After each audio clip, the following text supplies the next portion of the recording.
UP से, झारखंड से, अन्य जगह से आए मेरे सारे पदाधिकारियों को सबसे पहले धन्यवाद करना चाहता हूँ आने के लिए।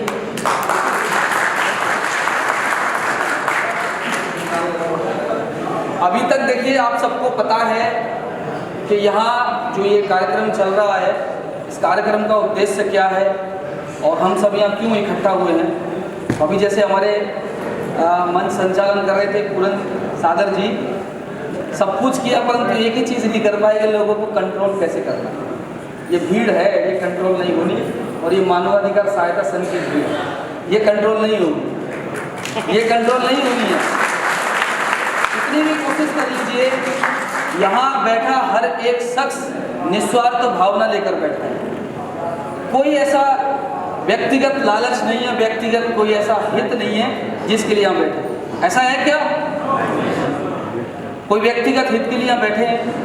कोई एक नहीं, कोई बैठे नहीं बैठे ना। निस्वार्थ भावना क्या होती है वो यहाँ दर्शाई है।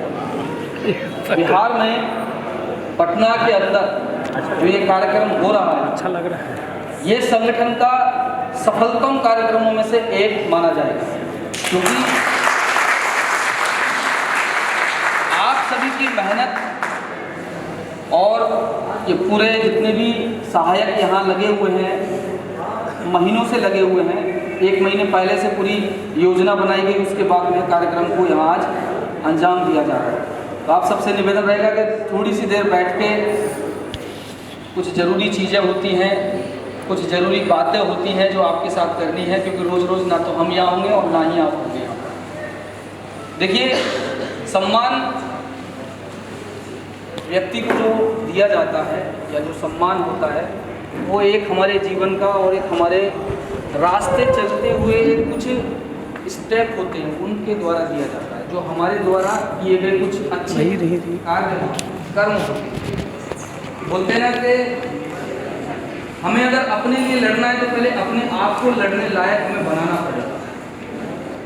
ऐसा नहीं करना है कि मानवाधिकार सहायता संघ है जी, ये यहाँ से रजिस्टर्ड है, या मतलब एक नाम से नहीं, एक नाम से हमको काम नहीं करना है, हमें काम से नाम करना है। वाह, क्या बात है। समझने वाली बात, हमें जो है किसी के नाम पर सहारा लेकर के नहीं करना है, हमें अपने नाम से ही उसको मजबूत बनाना है। व्यक्ति नाम से कभी मजबूत नहीं होता, कभी ताकतवर नहीं होता। उसके हौसला, उसके जुनून, उसके दृढ़ संकल्प और उसकी जो खुद के अंदर जो ताकत होती है ना, उससे मजबूत होता है, और वही हमको करना चाहिए। आज के समय में अगर कोई पीड़ित है, परेशान है और वो गिड़गिड़ाता है सामने वाले के सामने, तो वो ये दर्शाता है कि मैं कमजोर हूँ। अगर कमजोर से कमजोर व्यक्ति अगर अपने अंदर एक संकल्प ठान ले, तो बड़े से बड़ी दीवार को, बड़े से बड़े मुसीबत को झेलने का भी मद्दा रखता है। तो हमें सबसे पहले इस चीज को अपनाना पड़ेगा। आज यहाँ बैठे हैं सभी अपने अपने परिवार को छोड़कर, अपने अपने काम को छोड़कर, कोई नौकरी करते हैं, कोई अपना पर्सनल बिजनेस करते हैं, या कुछ ऐसे सभी लोग यहाँ व्यस्त हैं। कोई ऐसा नहीं कि फालतू आए, अपने अपने काम को छोड़कर आए। तो देखिए, खाली आना ही उद्देश्य नहीं है, इस कार्यक्रम में आना ही केवल उद्देश्य नहीं है। आप सभी यहाँ पर उपस्थित हैं, ये आपका स्वयं का फैसला है। आप स्वयं के फैसले से ही यहाँ बैठे, और आगे भी जितने भी आपको कार्य करने हैं वो स्वयं के फैसले से ही करने हैं। चाहे हम आपके सामने रोज कहें, या घंटे में कहें, या 10-10 मिनट पे कहें, आपको कोई फर्क नहीं पड़ेगा। अगर आप कुछ भी करेंगे अपने और अपने ही फैसले से करेंगे। बोलते हैं ना कि हम बहुत शक्तिशाली हैं, बहुत ताकतवर। गिम्बल नहीं है। देखिए, जो बैठा है जिसने पूरा ब्रह्मांड बनाया, हमारी इतनी भी वैल्यू नहीं है, या इतनी भी हमारे अंदर ताकत नहीं है कि अगर हमारा ये रोंगटा, अगर एक बाल भी गिरने वाला हो ना, तो इसको रोक सकते हैं क्या? नहीं। जब इसका समय आ जाए तो ये रोक सकता है क्या? नहीं रोक सकता ना। तो ऐसे ही छोड़ दो। हमें अपने जीवन में जितना भी समय हमारे पास है, हम बोलते हैं कि बहुत समय है, बहुत ज़िंदगी पड़ी है, तो आप पीछे जाइए, 200-200 साल लोग जीते थे पुराने ज़माने में, यानी कि युगों में चले जाइए आप, त्रेता युग, द्वापर युग, सतयुग, वहाँ देखिए, वहाँ 200-300 साल लोग जीते थे।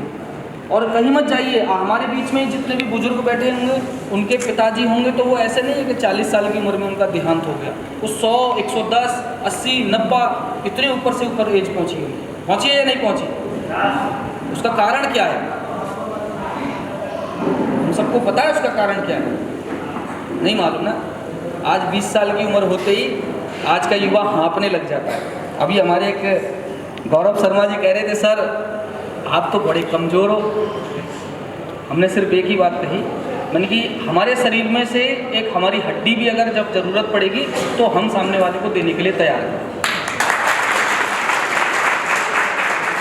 और जब तक जीवन है, कितने भी शक्तिशाली बन जाइए आप, कितने भी ताकतवर बन जाइए, परंतु अंत समय पे आपको इसको, ईश्वर को याद करना पड़ेगा कि आ जाओ और मेरी मदद कर दे, मेरे अब तेरे अलावा मेरा कोई नहीं। सही बात है या गलत बताइए? धन दौलत संपत्ति जितने भी आपके अपने हैं वो सब आपके साथ नहीं होंगे, परंतु जो बैठा है सबके ऊपर वो आपके साथ जरूर हो सकता है, ये आपको विश्वास पूरा होगा। तो देखिए, मानवता का परिचय सिर्फ इतना सा है, छोटा सा परिचय, कि मरने वाला कभी बता नहीं सकता और जिंदा व्यक्ति कभी जान नहीं सकता कि स्वर्ग और नर्क बता सकता है क्या? जिंदा हम लोग कहीं नहीं जा सकते, यहीं पे हम बोलते हैं। और एक और चीज, दुनिया लोग कहते हैं कि अरे गलत काम करो तो यहाँ जाओगे, अच्छे काम करो तो वहाँ जाओगे, ऐसा नहीं है। आपने मरने उपरांत व्यक्ति के बाद जो अपनी जिंदगी को छोड़ देते हैं, त्याग देते हैं, नरकी ही लिखा हुआ किसी के नाम से पहले लिखा हुआ, स्वर्गीय ही देखा हुआ, देखा है ना? स्वर्गीय नरकी देखा हुआ नहीं? देखा है ना? तो ये कौन तय कर रहा है? हम ही लोग तय कर रहे हैं ना। अरे हम ही लोग तय कर रहे हैं कि कहाँ गया, स्वर्ग में गया है, तो हम डरते हैं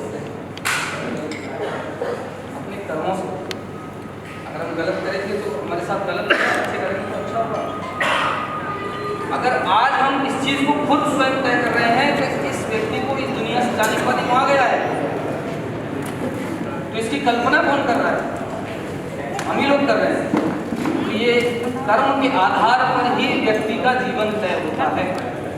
अगर हमारा जीवन हमें सुख में बिताना है, समृद्ध में बिताना है, लोगों को अच्छे भाव के साथ बिताना है, तो हमें उसका रास्ता खोजना है। हम सामने वाले को दबा करके कभी भी उसका सुख, उसका प्रेम नहीं प्राप्त कर सकते। उसका सुख, उसका प्रेम, अपनी प्रेम और अपने सुख को दे करके उससे हम प्राप्त कर सकते, बिना उसके नहीं प्राप्त कर सकते। क्योंकि आज के समय में बिना स्वार्थ के तो कोई दोस्ती भी नहीं करता किसी से। आपको पता होगा कि आपका मित्र आपका नजदीक है, आप पैसे वाले हो या आपके पास कुछ ऐसा कुछ एक्स फैक्टर है आपके अंदर, तो आपके दोस्त ज़्यादा मिलेंगे। सही कह रहा हूँ गलत?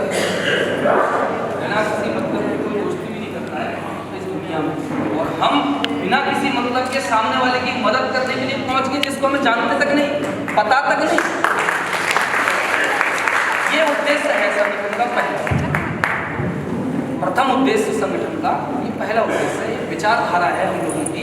और उस विचारधारा को हम सभी व्यक्तियों के अंदर प्रवाहित करना चाहते हैं। कैसे होनी है?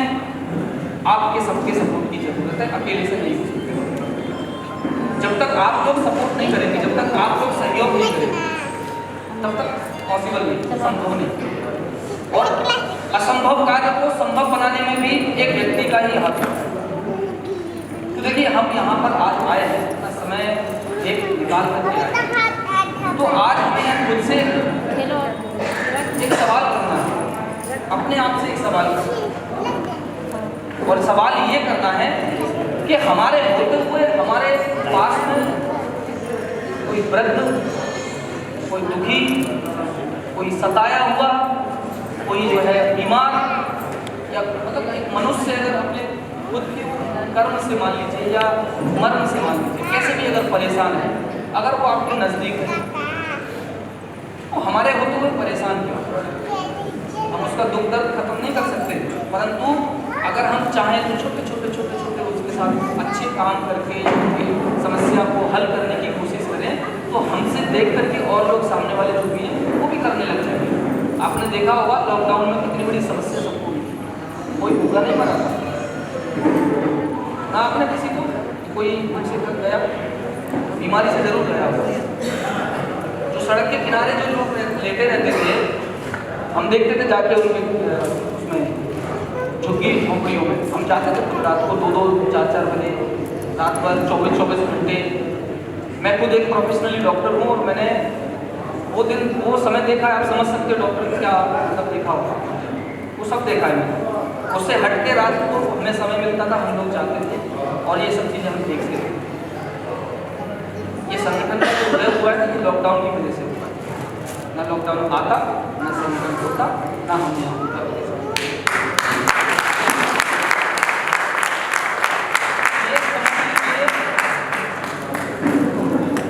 अगर हम अपने आप में कितने भी सक्षम हो, हमारे पास सब कुछ है, सारे सुख हैं, हर चीज़ है हमारे पास, हम अपने माता पिता को कितना खुश रखते हैं, पूरी कोशिश करते हैं कि हमारे जो माता पिता हैं वो हमेशा खुश रहें, उनको कोई किसी भी प्रकार की तकलीफ ना हो, किसी भी प्रकार का कोई दुख ना हो, ऐसे ही सोचते हैं ना। अभी कुछ दिन पहले काफ़ी समय हो गया बात कही थी माता पिता को लेकर के। देखिए माँ तो बोल देती है अपने बेटा से कि मैं कितना प्यार करता हूँ, परंतु एक बेटा अपने पिता से नहीं बोल पाता और ना पिता अपने बेटे से बोल पाता।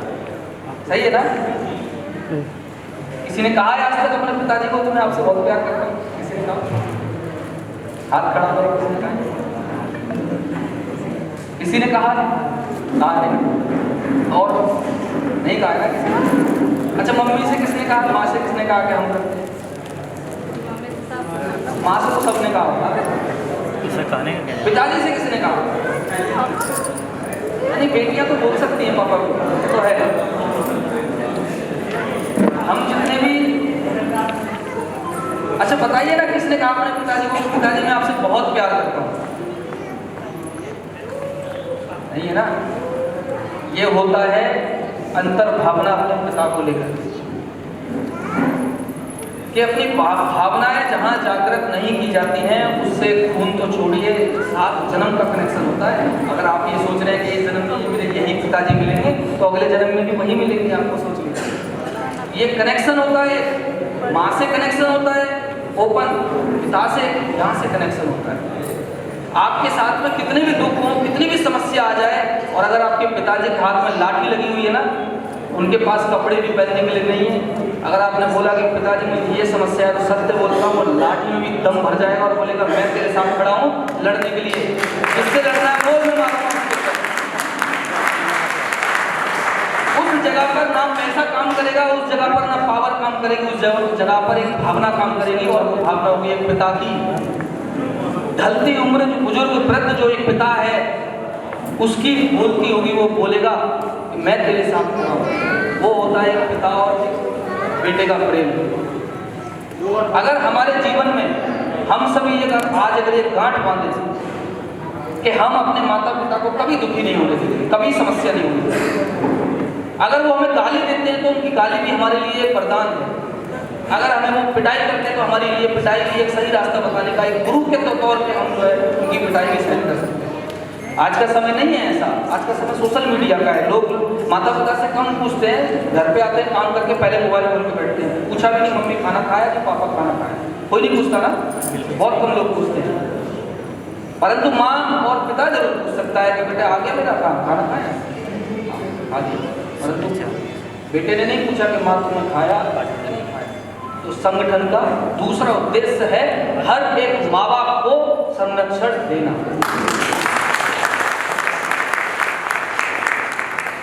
उसके बाद हम अपने जीवन में रास्ते चलते अनेकों लोगों से मिलते हैं, और ऐसे ऐसे लोगों से मिलते हैं कि उनकी समस्याएं अगर हम सुनेंगे तो दूर भागते, पीछे को भागते, दूर हटे, इतना समय नहीं है हमारे पास कि आपकी दिक्कतों को सुनेंगे। वहाँ पर क्या होता है कि वो पुलिस थाने में भी जाते हैं, पुलिस थाने में भी जैसा बताते हैं लोग, भाई गरीब आदमी तो पुलिस से भी डरता है ना, वहाँ से वहाँ तक नहीं पहुँचता वो। जो कुछ लोग होते हैं ना इधर उधर घूमने वाले, वो उनको डराते हैं, धमकाते हैं, तो वो लोग गरीब व्यक्ति पुलिस तक ही नहीं पहुंच पाता है। जब पुलिस तक नहीं पहुंचता है तो वो ढूंढता है कि कोई ऐसा व्यक्ति मिले जो मेरी बात को वहां तक ले चले, और अच्छा व्यक्ति मिल गया तो उसकी जो है मदद हो गई। अगर अच्छा नहीं मिला तो बेचारा वो घूम ही रहा है, उसका कोई मतलब नहीं है। यहाँ से वो बोल दिया, वहाँ से ये बोल दिया, यहाँ से ये बोल दिया, वो चला आ जाता है। क्योंकि जब तक हमारे शासन को या प्रशासन को पूरी तरह से सच्चाई नहीं बताएंगे हम, या पूरी तरह से उनको बोल नहीं पाएंगे, तो वो भी मदद नहीं कर पाते। तो इस भीड़ में हम यहाँ बैठे हुए हैं, आज हमें ये भी सोचना होगा कि अगर कल को अगर आपके पड़ोस में ही सही, आपका दुश्मन ही सही, अगर आप जो है कल को किसी पीड़ित से परेशान वृद्ध को या किसी को भी आप देख रहे हैं, या लाचार कोई बहन है अपने मायके से, ससुराल से, किसी भी चीज़ से अगर लेकर के दुखी है, तो आप ये भूल जाइए कि इसने मेरे साथ क्या गलत किया है। तो बस ये सोच लीजिए कि इसको मुझे हेल्प करनी है। ऐसा करने से एक फायदा जरूर होता है, ऐसा करने से एक फायदा होता है, और वो फायदा होता है कि आपका जो पड़ोसी या कोई भी है ना, अगर आपके बारे में गलत सोच रहा हो और आपने उसकी हेल्प की, तो सबसे बोलता हूँ आपका सबसे बड़ा वो हितैषी है, सबसे बड़ा। बोलेगा यार मैं तो इसको बहुत गलत समझता था, ये इसने तो मेरी सारी मदद की। वो आपका जीवन में एहसान नहीं भूलेगा, कहेगा नहीं पर एहसान नहीं भूलेगा, ये बात सत्य है। तो संगठन का तीसरा उद्देश्य ये है कि हमें अपने करीबी लोगों को, अपने करीबी समस्याओं को खुद ही निपटाने में शासन प्रशासन का मदद करना है।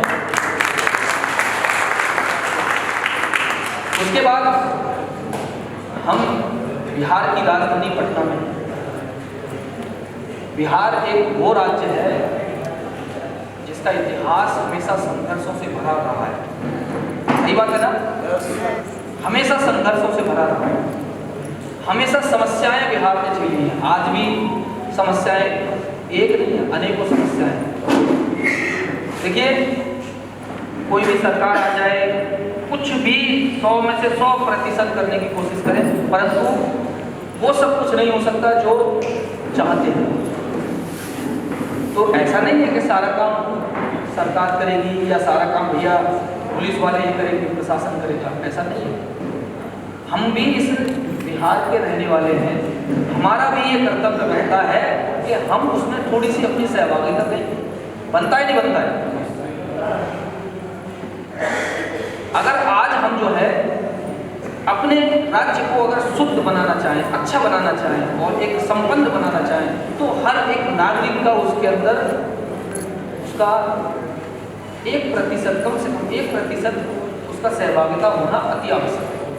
क्योंकि सरकार या शासन या प्रशासन बिना हम लोगों, आप लोगों के बिना सपोर्ट के कभी भी पूरी तरह से किसी को मदद नहीं कर सकता। सरकारी योजनाएं, सरकारी लाभ या सरकारी कुछ भी अगर बेनिफिट अगर है सरकार के द्वारा या किसी के भी द्वारा, वो जब तक हम लोग उसको खुद वहाँ नहीं लेके जाएंगे आगे, जब तक नहीं हो सकता है। तो इसलिए हमें सबसे पहले यही सोचना होगा, और संगठन का चौथा उद्देश्य यही है कि हमें जो सरकारी योजना है, सरकारी लाभ है, शासन प्रशासन से जो लोग पीड़ित हैं, परेशान हैं, उनको हमें सही रास्ता